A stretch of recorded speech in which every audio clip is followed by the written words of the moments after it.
સુખ સંપત કરુણાનિકેતનમ પ્રતદાન તપઃ ક્રિયાફલમ સહજાનંદ ગુરુમ ભજે સદા. બોલો સ્વામિનારાયણ ભગવાનની, શ્રી હરિકૃષ્ણ મહારાજની, શ્રી રાધા કૃષ્ણ દેવની, શ્રી નરનારાયણ દેવની, શ્રી લક્ષ્મીનારાયણ દેવની. બધા જ હરિભક્તોને ઘણા ભાવથી જય સ્વામિનારાયણ. વાલા ભક્તજનો, આજે આપણે સદગુરુ વર્ય અરિહંતાનંદ સ્વામીનું જીવન ચરિત્ર શ્રવણ કરવાનું છે. અરિહંતાનંદ કામાદિના અરિ, અવદાતાનંદ ભજે હરિ. સદગુરુ વર્ય વાસુદેવ ચરણદાસજી સ્વામી હરિચરિત્ર ચિંતામણી કિરણ 94માં સ્વામીનો પરિચય આપતા કહે છે કે અરિહંતાનંદ સ્વામી કામ, ક્રોધ, લોભ, મોહ, માન ઇત્યાદિક દોષોના દુશ્મન હતા. ભગવાન અને ભગવાનના સંતો ભક્તોના સ્નેહી મિત્ર હતા. એમનો જન્મ જગતમાં સારા નહીં પરંતુ પ્રભુના પ્યારા થયો હતો. એમને સાહજિક દોષોનો અભાવ અને ભગવાનમાં નિત્ય નવો ભાવ જાગતો હતો. આ અરિહંતાનંદ સ્વામી કેવી રીતે પરમહંસ થયા, સત્સંગમાં એમણે શું સેવા કરી વગેરે હવે આપણે જાણીએ. અરિહંતાનંદ સ્વામીનો જન્મ મોરબી શહેરમાં થયો હતો. એમના માતા પિતા જૈન ધર્મને માનતા હતા. એમનું પૂર્વાશ્રમનું નામ શું હશે એ સંશોધનનો વિષય છે. એકવાર બ્રહ્માનંદ સ્વામી સાથે ભગવાન સ્વામિનારાયણ મોરબી આવ્યા. ત્યારે આ અરિહંત મુનિએ પણ ભગવાનના અને મોટા સંતોના દર્શન કર્યા હતા. તે સમયે ભગવાને અનેકને સમાધિ કરાવી. તે જોઈને અરિહંત મુનિની જિજ્ઞાસા ખૂબ જ વધી ગઈ હતી. કળિયુગમાં પણ સમાધિ સાચી છે એવા સંસ્કાર પડ્યા હતા. પછી ઉંમર થતાં અરિહંત મુનિ કુટુંબ પરિવારનો ત્યાગ કરી મોક્ષ પ્રાપ્તિ માટે નીકળી ગયા. જૈન સંપ્રદાયમાં સંત બનીને રહ્યા. એમના દિલમાં ભગવાનને પામવાની તમન્ના હતી. ભગવાનની સાચી ભાવના ભગવાન અવશ્ય પૂરી કરે. પ્રભુ પ્રાપ્તિની અરિહંત મુનિની ભૂખ ભગવાને કેવી રીતે ભાંગી તે હવે આપણે જાણીએ. બોલો, મોરબીમાં એમનો જન્મ થયેલો અરિહંતાનંદ સ્વામી. એકવાર સ્વામિનારાયણ ભગવાન કારિયાણીના માચા ખાચરની પ્રાર્થના હતી. સંવંત 1861માં સંત મંડળની સાથે કારિયાણી પધાર્યા. કારિયાણી નરેશ માચા ખાચરે પોતાની તમામ સંપત્તિ ભગવાન સ્વામિનારાયણના ચરણોમાં સમર્પિત કરી અને કહ્યું કે મહારાજ, આ તમામ સંપત્તિ તમો આપના વાલા સંતો ભક્તોના સુખાર્થે વાપરી વાલા મારું જીવન સાર્થક કરો.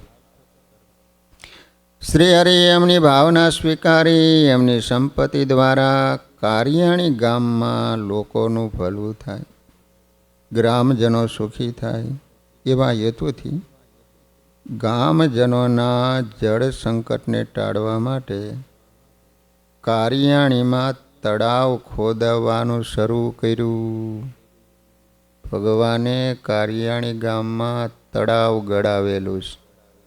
આજ પણ એ પ્રસાદીનું તળાવ મોજૂદ છે. એની અંદર 2 કુંડ છે, રામકુંડ અને ભીમકુંડ. આ સેવાયજ્ઞ ચાલતો હતો. એમાં આજુબાજુથી અનેક ભક્તો અને વિરક્ત સંતો પણ જોડાયા હતા. સેવાયજ્ઞમાં જોડાયેલા ભક્તોના સુખાર્થે ભગવાન શ્રી સ્વામિનારાયણ નિત્ય એમને દર્શન દેવા જતા હતા. બધાય ભગવાનના ભક્તો સંતો એમાં મહેનત કરતા હતા, તો ભગવાન દર્શન દેવા માટે વધારે. એક દિવસ શ્રી હરિ ભક્તો સેવા કરી રહ્યા હતા. ત્યાં ગયા. ત્યાં એક વૃક્ષ નીચે બેઠા હતા. તે સમયે ત્યાં 3 જૈન સાધુઓ આવ્યા. થોડી વાર શ્રી હરિની અલૌકિક રીતે અને દિવ્ય સ્થિતિને જોવા ઉભા રહ્યા. સર્વના ચેતને ખેંચનારા ભગવાન શ્રી સ્વામિનારાયણની અને જૈન સાધુઓની દ્રષ્ટિ એક થઈ. તત્કાળ હરિકૃપાથી એમને સમાધિ થઈ. ત્રણેયને સંતો મહંતો સમાધિમાં ગયા. એમની સાથે બીજા 2 સાથીદારો હતા ને, એ આ જૈન મુનિની સમાધિ જોઈને ત્યાંથી દૂર ગયા અને બરવાડા ગામમાં જઈને રહ્યા. ભગવાને આ જૈન મુનિઓને સમાધિમાં પ્રથમ તો દુર્જનોના સંગથી અને દુષ્ટ કર્મથી ભોગવાતા યમપુરીના દુઃખોના દર્શન કરાવ્યા. પછી પોતાના પ્રતાપથી દિવ્ય ધામના દર્શન કરાવ્યા. ત્યારબાદ કૃપા દ્રષ્ટિથી તેમને જાગૃત કર્યા.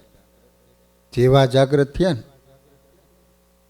એવા એમાંથી 2 મુનિઓ જતા રહ્યા. તેઓ પણ બરવાડા જઈને રહ્યા. સારંગપુર, કુંડળ અને બરવાડા.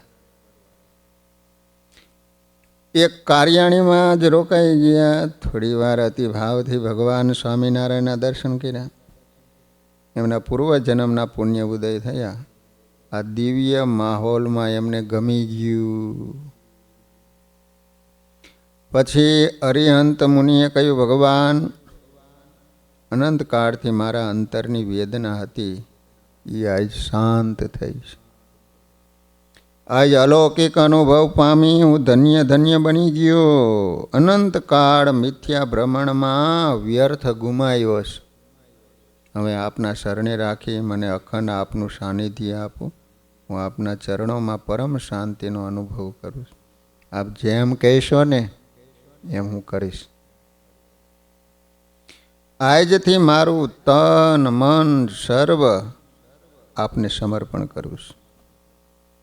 આપના સંતોનો સંગ મારા જીવનમાં અખંડ બની રહે. આપની સેવા એ જ મારું હોવું સાચું જીવન બની રહે અને આપનું ભજન મારો જીવન મંત્ર બની રહે એવી કૃપા કરો.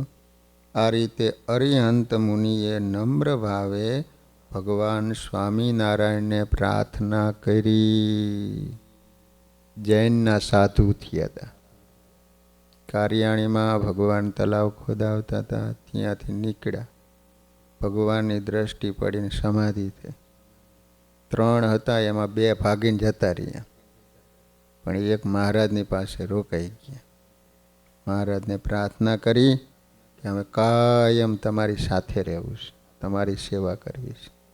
અત્યાર સુધી નકામું જીવન વ્યર્થ ગુમાયું.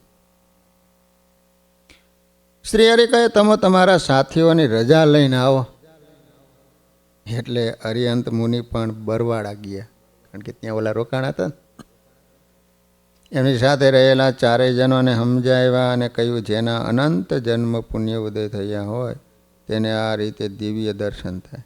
મેં સમાધિમાં આપણા 24 તીર્થંકરોના દર્શન કર્યા. મહાપુરુષ પણ જેની આરાધના અને ઉપાસનાથી આવી મહાન ગતિને પામ્યા છે, ઉચ્ચ પદવીને પામ્યા છે, એ સર્વે કારણના કારણ પુરુષોત્તમ નારાયણ આ ધરતી ઉપર સ્વામિનારાયણ નામે પ્રગટ થયા છે. મને ખુદ આદિનાથે જ કલ્યાણ કરવા માટે એમને સેવાનું કહ્યું છે. માટે હું તો હવે એમની સેવા કરવા જવા ઈચ્છું છું. આપણે જેને માટે કુટુંબ પરિવારનો ત્યાગ કર્યો છે એ જ સ્વયં આપણને કહેતા હોય, પછી આપણે આપણી માન્યતા અને ખોટા વ્યામ કે અજ્ઞાનને છોડી દેવું જોઈએ. જેમના અંતરમાં ક્યારે ભગવાન કે મોટા સંતને રાજી કરવાની ઈચ્છા જ થઈ નથી, વૈદિક ધર્મની ટીકા નિંદા કરવાને કારણે જેમની બુદ્ધિ ભ્રષ્ટ થઈ હતી, એવા એમના બે સાથીએ કહ્યું, અરિહંત, આજ 5મો આરો છે. આ ઘોર કળિયુગમાં ભગવાન હોય નહીં. એ તો જાદુગર છે. અમને પણ સમાધિમાં બધું દેખાડ્યું હતું, પરંતુ અમે તો જાગી અને તત્કાળ એના પંજામાંથી ભાગી છૂટ્યા છીએ. તારે સુખી થવું હોય તો તું પણ એમને છોડી દે. તે સાંભળી અરિહંત કહે, એકવાર સત્ય અનુભવાયું અને નજરે દેખાયું, એને હું કેમ છોડી શકું? આપણે આપણી મિથ્યા માન્યતા મૂકીએ તો જ આપણે સુખી થઈશું. પરંતુ વ્યક્તિના જીવનમાં એકવાર કોઈ પૂર્વગ્રહ બંધાઈ જાય ને, ઉપગ્રહ છોડી શકાય પણ પૂર્વગ્રહ છોડવો અઘરો છે.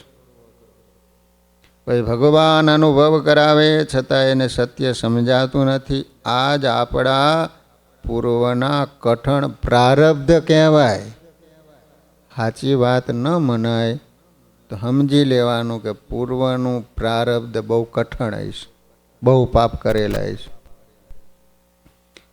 ભગવાન સ્વામિનારાયણે તેને 3 મુનિઓને સમાધિ કરાવી હતી, પરંતુ જેના પૂર્વના પુણ્ય થયા હતા પ્રગટ, જેમને સાચું સમજવાની તમન્ના હતી, જે સત્ય સ્વીકારવા તૈયાર હતા, ખોટા રાગ દ્વેષ અને પૂર્વગ્રહથી પર હતા, એવા અરિહંતને સાચું સમજાણું.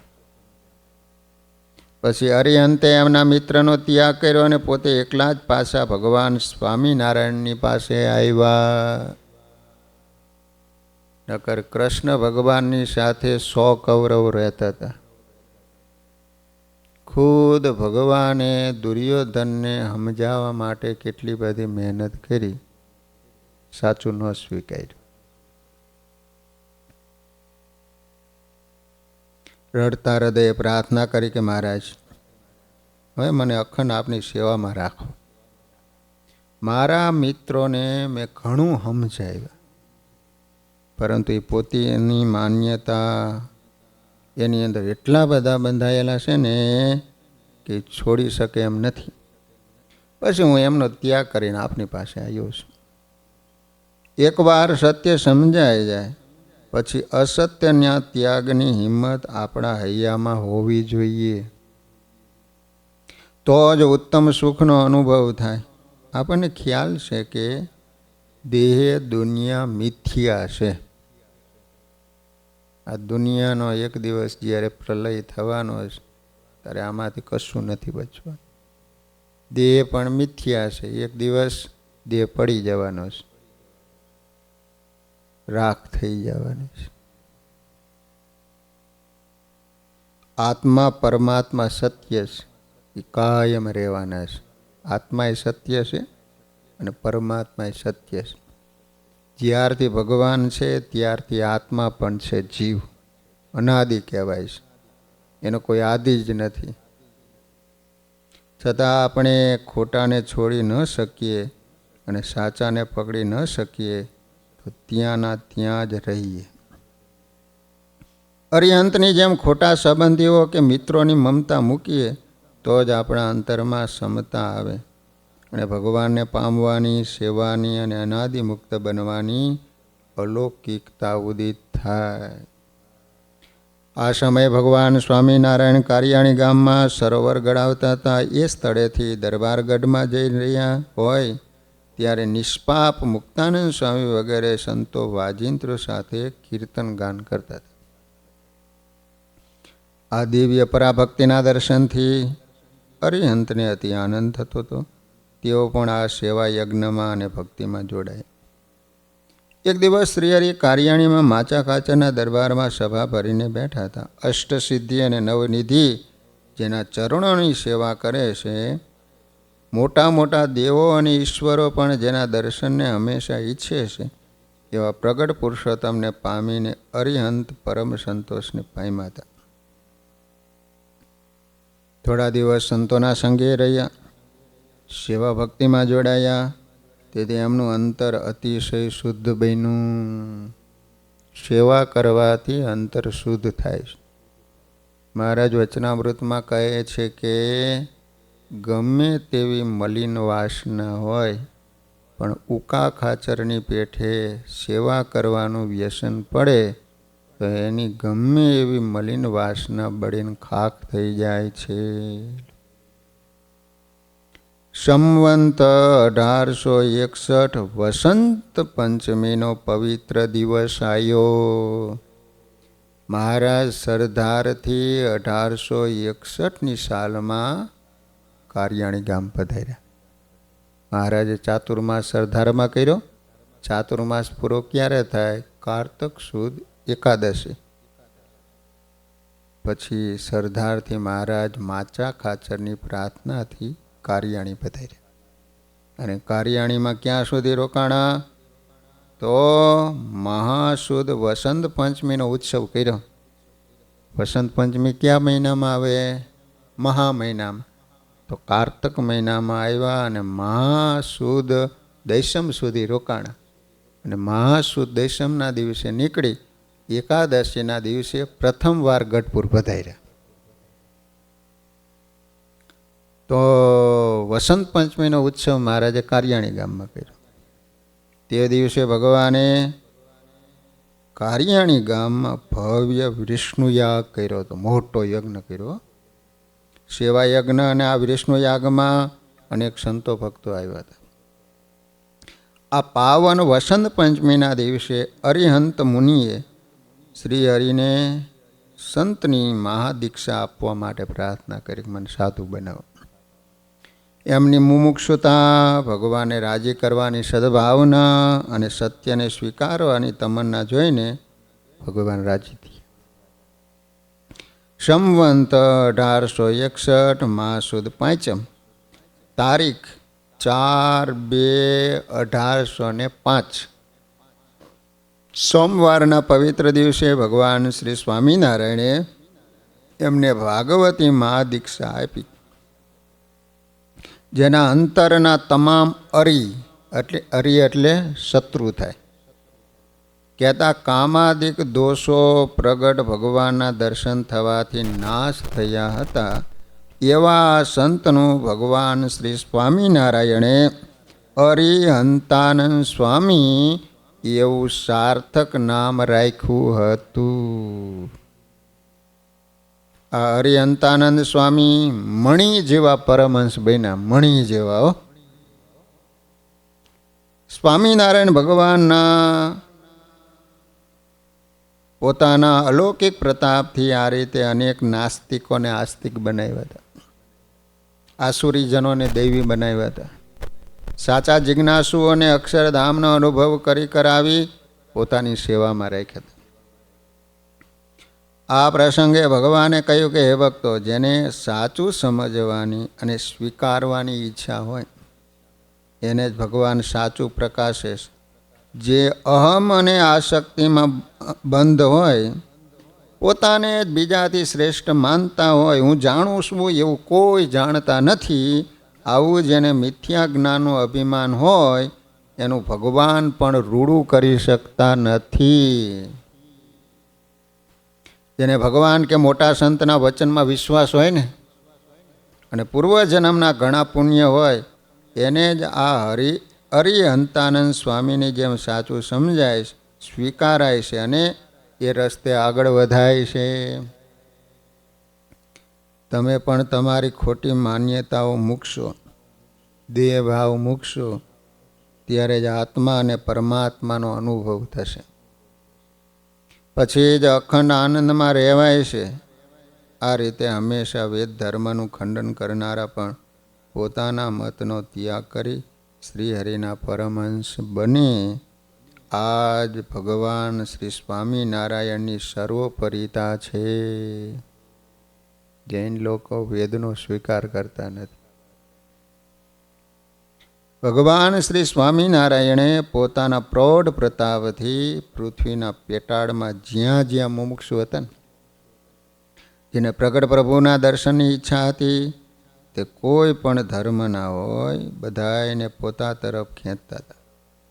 પોતાના લાડલા સંત અથવા ભક્ત મંડળમાં સામેલ કરી એમના દ્વારા બીજા હજારો જીવોનું ઘડતર કર્યું હતું. દેશની સુરક્ષા માટે જેટલી લડવૈયાની જરૂર છે ને, તેથી પણ અનંત ગણી આપણા સંસ્કારના અને સદગુણોના જતન માટે સાચા ઘડવૈયાની જરૂર છે. ભગવાન શ્રી સ્વામિનારાયણ સર્વોત્તમ ઘડવૈયા હતા, જીવન શિલ્પી હતા. એટલે દરેક મતના મુમુક્ષુઓને પોતા તરફ ખેંચતા અને એની સુપાત્રતા જોઈ દીક્ષા આપતા અને પરમહંસ બનાવતા. દરેક સંપ્રદાયના હતા મુમુક્ષુ. અરિહંતાનંદ સ્વામી સ્વામિનારાયણ સંપ્રદાયના એક આદર્શ સંત હતા. ક્ષમાની મૂર્તિઓ, દયાની મૂર્તિ, પ્રેમની મૂર્તિ.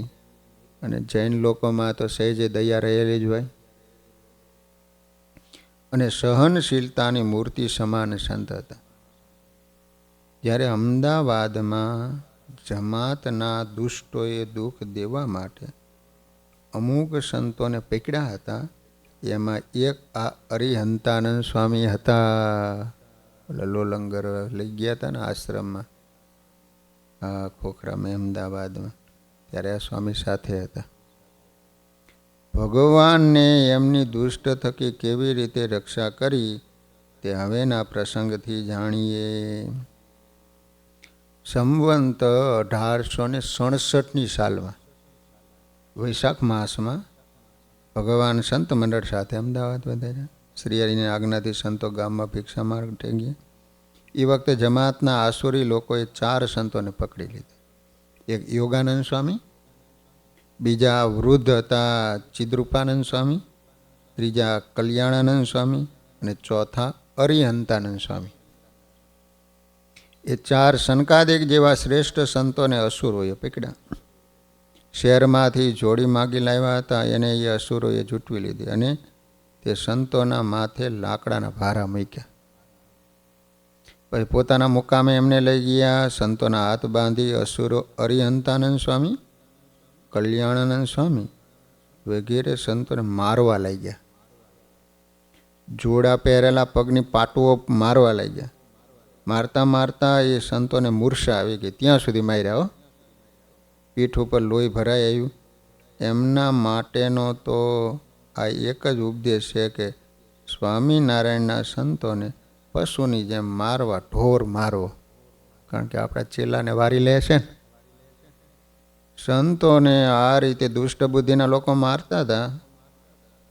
એની ખબર અમદાવાદના બુદ્ધિમાન લાલદાસ ગોરાને પડી.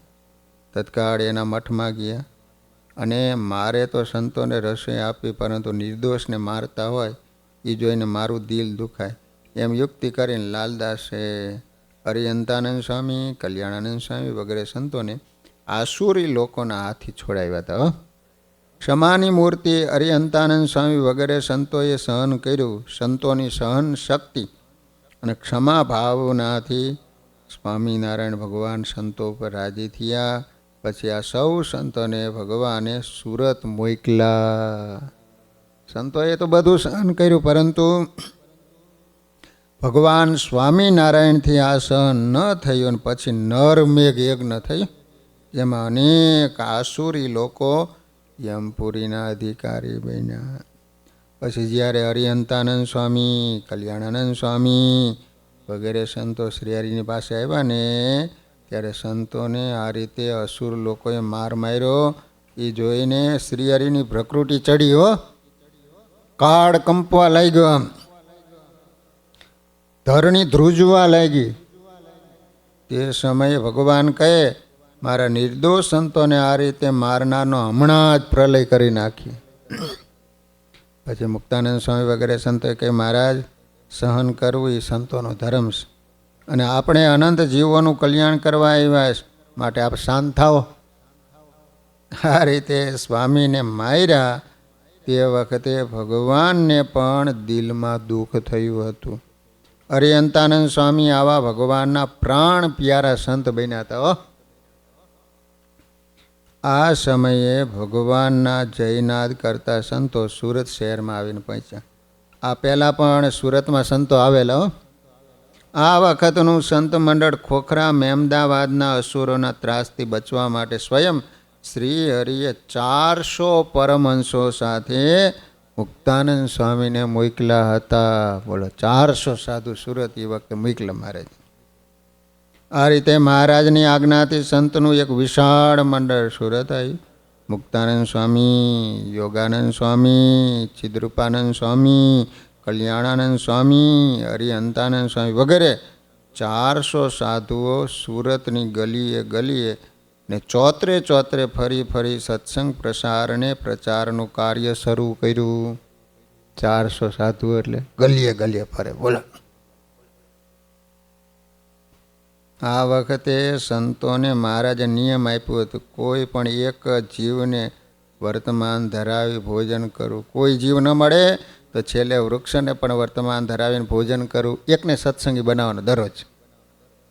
કોઈ સત્સંગી ન થાય તો તમારે વૃક્ષને વર્તમાન ધરાવી દેવાના. લો, પછી તમારે જમવાનું. ત્યાં સુધી નહીં. સંતોના સુરત વિચરણ દરમિયાન અનેક નવા નવા મોક્ષભાગી આત્માઓને ભગવાન શ્રીહરિની ઓળખાણ થવા લાગી. સંતો ભગવાનના શરણમાં લઈ વર્તમાન ધરાવતા એ વખતે સૈયદપુરામાં નવાબ સાહેબની વાડીમાં સંતોનો ઉતારો હતો. તેથી સંતો ત્યાં રહેતા હતા. સાંજના સમયે ધર્મ લાભ લેવા અનેક મુમુક્ષુ જીવાત્મા ખેંચાય કોઈ અલૌકિક ભગવત પરાયણ બ્રહ્મનિષ્ઠ સાધુઓના જીવન જોઈને આવવા લાગ્યા. સૈયદપુરામાં નવાબ સાહેબની વાડી છે. એ સમયે ત્યાં નવાબનું રાજ હતું સુરતમાં. ગુજરાતની આ એ ભૂમિ હતી જ્યાં લાખો મુક્તાત્માઓ માનવ દેહ ધરીને આવ્યા હતા. ગુજરાતની ભૂમિ એટલે યોગીઓની ભૂમિ કહેવાય. ગુજરાતની ભૂમિ એટલે તપસ્વીઓની ભૂમિ કહેવાય. ગુજરાતની ભૂમિ એટલે જોગીઓની ભૂમિ. ગુજરાતની ભૂમિ એટલે જતીઓ સતીઓની ભૂમિ. ગુજરાતની ભૂમિ એટલે દાતારો શૂરવીરોની ભૂમિ. ગુજરાતની ભૂમિ એટલે સંતો મહંતોની ભૂમિ. અરિહંતાનંદ સ્વામી સંત બન્યા પછી તેમણે સત્સંગમાં અનેક પ્રકારની સેવાઓ કરી હતી. પરંતુ અરિહંતાનંદ સ્વામી શું સેવાઓ કરી હતી, તેઓ ક્યારે અક્ષરવાસી થયા, કયા સ્થળે અક્ષરવાસી થયા, એ ઇતિહાસ સંશોધનનો વિષય છે.